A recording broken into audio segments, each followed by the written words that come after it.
नमस्ते। ज्ञान गंगा भारत इस यूट्यूब चैनल पर आप सभी का हार्दिक स्वागत है। आज हम टी और सीटेट के लिए बहुत ही उपयुक्त हिंदी व्याकरण के महत्वपूर्ण प्रश्नों का अभ्यास करने वाले हैं, तो इसलिए वीडियो पूरा देखें, अंत तक देखें। चले हम प्रश्न देखते हैं। प्रश्न 1, हिंदी वर्णमाला में कुल कितने व्यंजन हैं? 33 व्यंजन हैं। प्रश्न 2, श, त्र, ज्ञ और श्र को क्या कहा जाता है? संयुक्त व्यंजन कहा जाता है। अगला प्रश्न, क, ख, ग, घ का उच्चारण स्थान क्या है? कंठ है। ए और ऐ वर्ण क्या कहलाते हैं? कंठ तालव्य वर्ण कहलाते हैं। जिन शब्दों के अंत में अ आता है उन्हें क्या कहते हैं? अक्रांत कहते हैं। भाषा की सबसे छोटी इकाई क्या है? भाषा की सबसे छोटी इकाई वर्ण ध्वनि है। अनुनासिक का संबंध किससे होता है? नाक और मुंह दोनों से होता है। य, र, ल व्यंजनों को क्या कहते हैं? अंतस्थ व्यंजन कहते हैं। हिंदी वर्णमाला में मूल स्वरों की संख्या कितनी है? हिंदी वर्णमाला में मूल स्वरों की संख्या 11 है। अगला प्रश्न, ट, ठ, ड का उच्चारण स्थान क्या है? मूर्धन्य है। अयोगवाह वर्ण कौन से है? अम अनुस्वार और आहा विसर्ग। अगला प्रश्न, श, श, सह कौन से व्यंजन कहलाते हैं? ऊष्म संघर्षी व्यंजन कहलाते हैं। प्रत्येक वर्ग का दूसरा और चौथा वर्ण क्या कहलाता है? महाप्राण कहलाता है। प्रत्येक वर्ग का पहला, तीसरा और पांचवा वर्ण क्या कहलाता है? अल्प प्राण कहलाता है। ओ और औ का उच्चारण स्थान क्या है? कंठस्थ है। ज्ञ वर्ण किन वर्णों के संयोग से बना है? ज और त्रय इस व्यंजनों से बना है।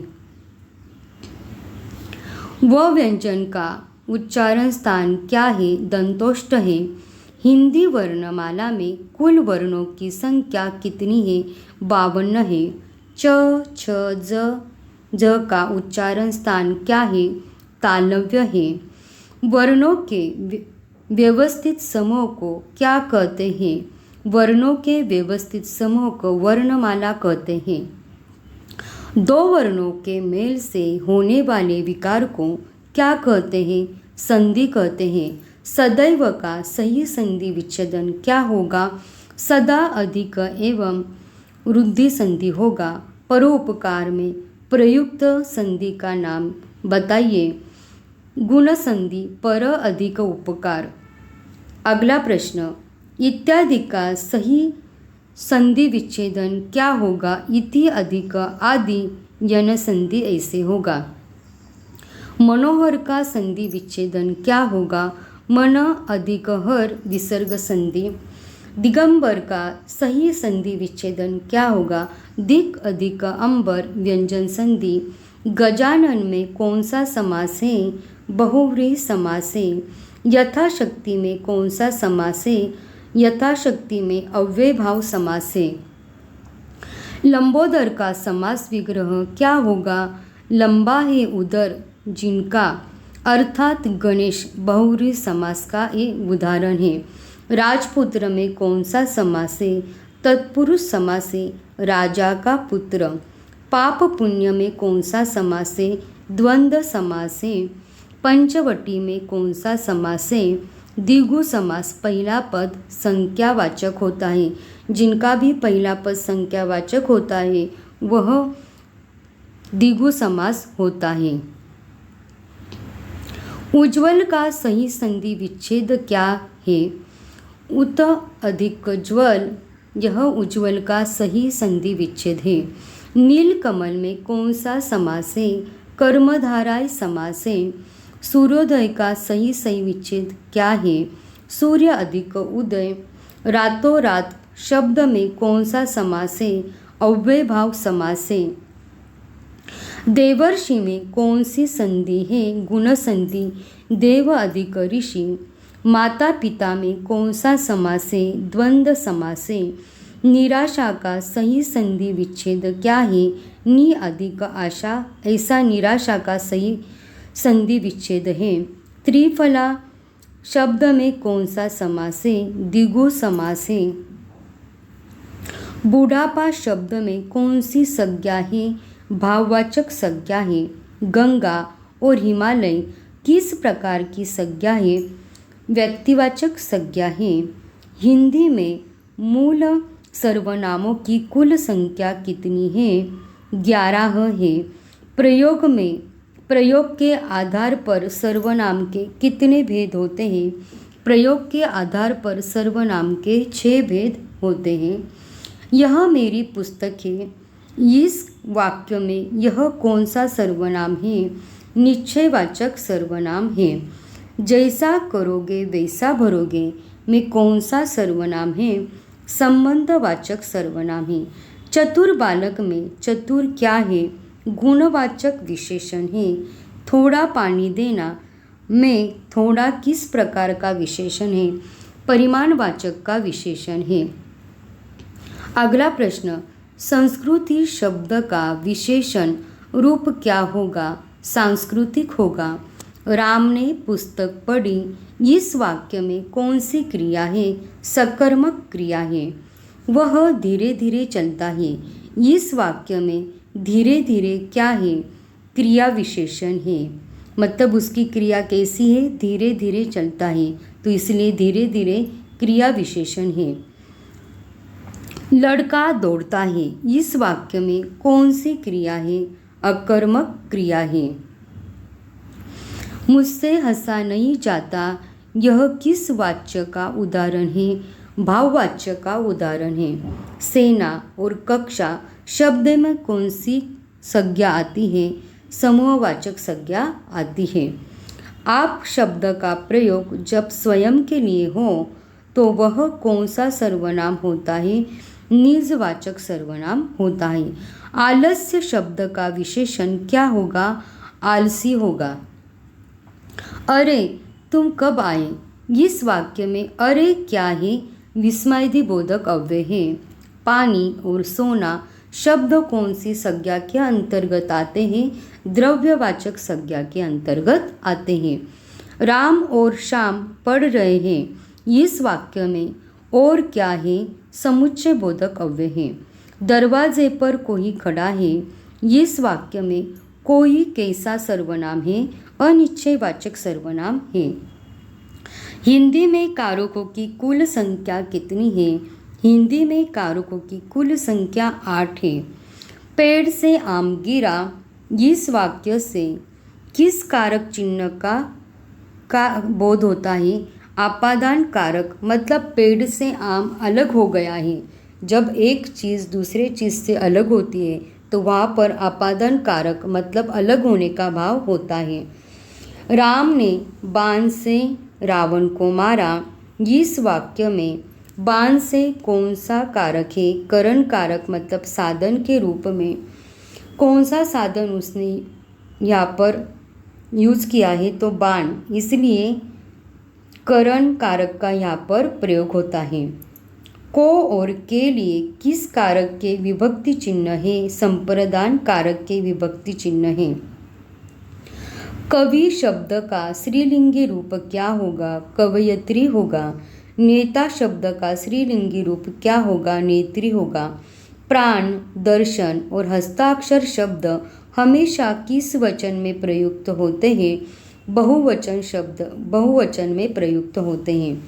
चिड़िया शब्द का बहुवचन रूप क्या होगा? चिड़िया, चिड़िया। अवनति शब्द में कौन सा उपसर्ग प्रयुक्त हुआ है? अत्यंत शब्द में कौन सा उपसर्ग लगा है? अति, अति अधिक, अंत, अतीय उपसर्ग लगा है। उपसर्ग मतलब जो शब्द के पहले जुड़ा होता है उसे उपसर्ग कहा जाता है। और प्रत्यय मतलब जो शब्द के अंत में लगा होता है उसे प्रत्यय कहा जाता है।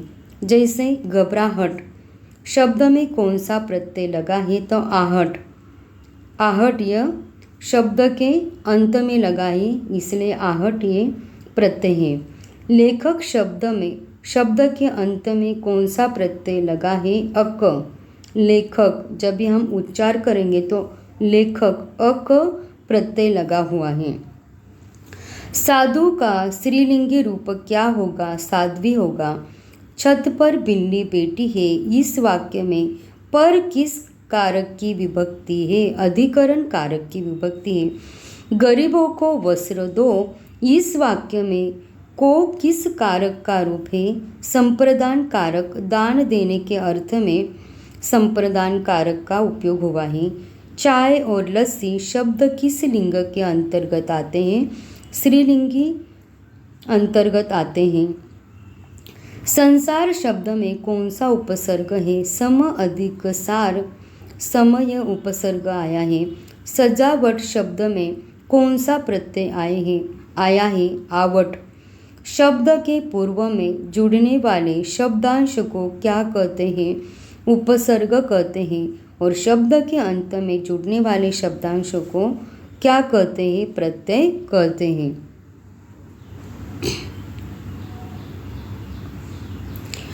दिनकर, दिवाकर, भानु किसके पर्यायवाची शब्द है? सूर्य। जलद और नीरद किसके पर्यायवाची शब्द है? बादल। अनुशब्द का सही विलोम शब्द क्या होगा? अग्रज। अंधकार का सही विलोम शब्द क्या है? प्रकाश।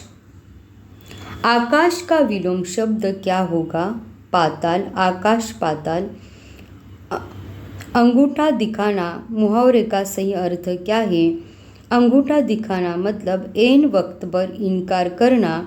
ईद का चांद होना मुहावरे का सही अर्थ क्या है? ईद का चांद होना मतलब बहुत दिनों के बाद दिखाई देना। अंधे की लाठी होना का अर्थ क्या है? अंधे की लाठी होना मतलब एकमात्र सहारा होना। ऊन के मुंह में जीरा लोकोक्ति का सही अर्थ क्या है? आवश्यकता से बहुत कम मिलना। हाथ कंगन को आरसी क्या लोकोक्ति का सही अर्थ क्या है? प्रत्यक्ष को प्रमाण की आवश्यकता नहीं होती। पंकज, नीरज, जलद किसके पर्यायवाची शब्द है? कमल के पर्यायवाची शब्द है। स्थावर का विलोम शब्द क्या है? जंगम। उत्कर्ष का विलोम शब्द है अपकर्ष। 9-2-11 होना मुहावरे का सही अर्थ क्या है? 9-2-11 होना मतलब भाग जाना। दांतों तले उंगली दबाना मुहावरे का अर्थ क्या है? आश्चर्यचकित होना। अमृत का पर्यायवाची शब्द है पीयूष, सुधा। लोहा लेना मुहावरे का सही अर्थ क्या है? डटकर मुकाबला करना। आम के आम गुठलियों के दाम लोकोक्तियों का सही अर्थ क्या है? दोहरा लाभ होना।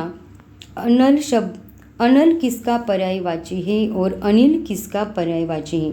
अनल मतलब आग और अनिल मतलब हवा। मुख का विलोम शब्द क्या है? वाचाल। इस प्रकार आज हमने TATO सीटेट के लिए बहुत ही उपयुक्त हिंदी व्याकरण के महत्वपूर्ण 100 प्रश्नों का हमने अभ्यास किया और ये प्रश्न आपको TAT और सीटेट पेपर 1 और 2 के लिए बहुत ही उपयुक्त होंगे। तो आपको ये वीडियो कैसे लगा कमेंट बॉक्स में ज़रूर बताना। वीडियो को ज़्यादा से ज़्यादा शेयर करना, लाइक करना। और अगर आप हमारे ज्ञान गंगा भारती इस यूट्यूब चैनल पर नए हो तो चैनल को ज़रूर सब्सक्राइब कीजिए और बेल आइकन को प्रेस कीजिए ताकि आपको इसी प्रकार के नए नए वीडियो की जानकारी प्राप्त हो सके। धन्यवाद।